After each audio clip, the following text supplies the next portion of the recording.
इस कहानी का नाम है वृद्धा आश्रम। तकरीबन 36 साल के अविवाहित डॉक्टर नीलेश ने देर रात घर में घुसते ही कहा, माँ, मुझे कुछ महीने के लिए विदेश जाना पड़ रहा है। तेरे रहने का इंतजाम मैंने करा दिया है। तभी माँ ने पूछा, बेटा, तेरा विदेश जाना जरूरी है क्या? माँ की आवाज़ में चिंता और घबराहट झलक रही थी। नीलेश ने कहा, माँ, मुझे अमेरिका जाकर कुछ रिसर्च करनी है। वैसे भी कुछ ही महीने की तो बात है ना माँ। तभी मरी सी आवाज़ में माँ बोली, जैसी तेरी इच्छा। और नीलेश अपनी माँ तारा देवी को पड़ोस वाले शहर में स्थित एक वृद्धा आश्रम में छोड़ आया।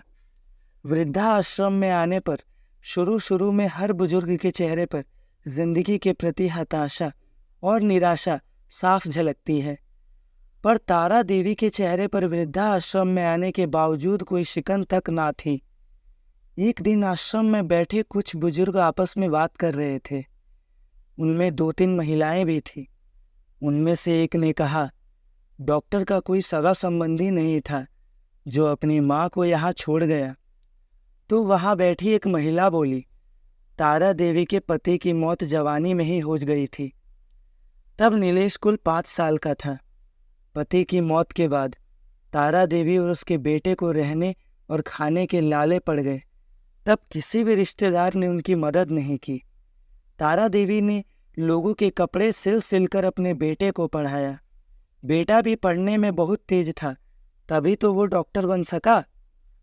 वृद्धाश्रम में करीब 6 महीने गुजर जाने के बाद एक दिन तारा देवी ने आश्रम के संचालक मोहन यादव जी के ऑफिस के फ़ोन से अपने बेटे के मोबाइल नंबर पर कॉल किया और कहा, नीलेश, तुम हिंदुस्तान आ गए हो या अभी अमेरिका में ही हो?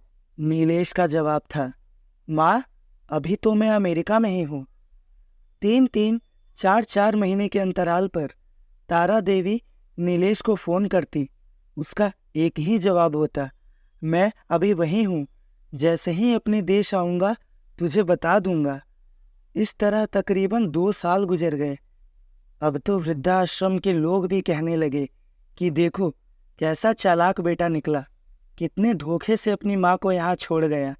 आश्रम के ही किसी बुजुर्ग ने कहा, मुझे तो लगता नहीं कि वह डॉक्टर विदेश गया होगा, वो तो बुढ़िया से छुटकारा पाना चाह रहा था। तभी किसी और बुजुर्ग ने कहा, मगर वो तो शादीशुदा भी नहीं था ना। तभी पहले वाले बुजुर्ग ने फिर से कहा, अरे होगी उसकी कोई गर्लफ्रेंड, जिसने कहा होगा पहले माँ के रहने का अलग इंतजाम करो, तभी मैं तुमसे शादी करूँगी। 2 साल आश्रम में रहने के बाद अब तारा देवी को भी अपनी नियति का पता चल गया। बेटे का गम उसे अंदर ही अंदर खाने लगा। वो बुरी तरह टूट गई। 2 साल आश्रम में और रहने के बाद एक दिन तारा देवी की मौत हो गई। उसकी मौत पर आश्रम के लोगों ने आश्रम के संचालक यादव जी से कहा, इसकी मौत की खबर इसके बेटे को तो दे दो। हमें तो लगता नहीं कि वो विदेश में होगा, वो यही कहीं अपने ही देश में होगा। तभी मोहन यादव जी ने कहा, इसके बेटे को मैं कैसे खबर करूं? उस बेचारे को तो मरे 3 साल हो गए। मोहन जी की यह बात सुन वहां पर उपस्थित लोग बुरी तरह चौंक गए। उनमें से एक बोला, अगर उसे मरे 3 साल हो गए तो तारा देवी से मोबाइल पर कौन बात करता था? मोहन जी बोले, वो मोबाइल तो मेरे पास है जिसमें उसके बेटे की रिकॉर्डेड आवाज़ है। किसी ने पूछा, पर ऐसा क्यों?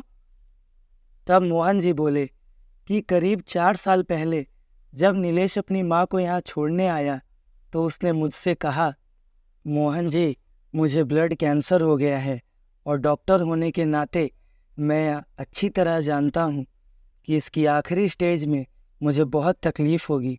मेरे मुंह से और मसूड़ों से खून भी आएगा। मेरी यह तकलीफ़ माँ से देखी ना जा सकेगी। वो तो जीते जी ही मर जाएगी। मुझे तो मरना ही है, पर मैं नहीं चाहता कि मेरे कारण मेरे से पहले मेरी माँ मरे। मेरे मरने के बाद 2 कमरे का हमारा छोटा सा फ्लैट और जो भी घर का सामान है वो मैं आश्रम को दान कर दूंगा। यह दास्तान सुनकर वहाँ पर उपस्थित लोगों की आंखें भर आई। तारा देवी का अंतिम संस्कार आश्रम के ही एक हिस्से में कर दिया गया। उनके अंतिम संस्कार में मोहन जी ने आश्रम में रहने वाले बुजुर्गों के परिवार वालों को भी बुलाया। माँ बेटे की अनमोल और अटूट प्यार की दास्तान का ही असर था कि कुछ बेटे अपने बूढ़े माँ बाप को वापस अपने घर ले गए। तो दोस्तों, मैं उम्मीद करता हूँ कि आपने इस कहानी से ज़रूर कुछ सीखा होगा। जब मैं इस कहानी को आप लोगों को सुना रहा था तब मेरे भी आंखों से आंसू आ गए। अगर आप ऐसे ही स्टोरीज और सुनना चाहते हैं तो हमारे चैनल पर जाकर प्लेलिस्ट को ज़रूर चेक कीजिए।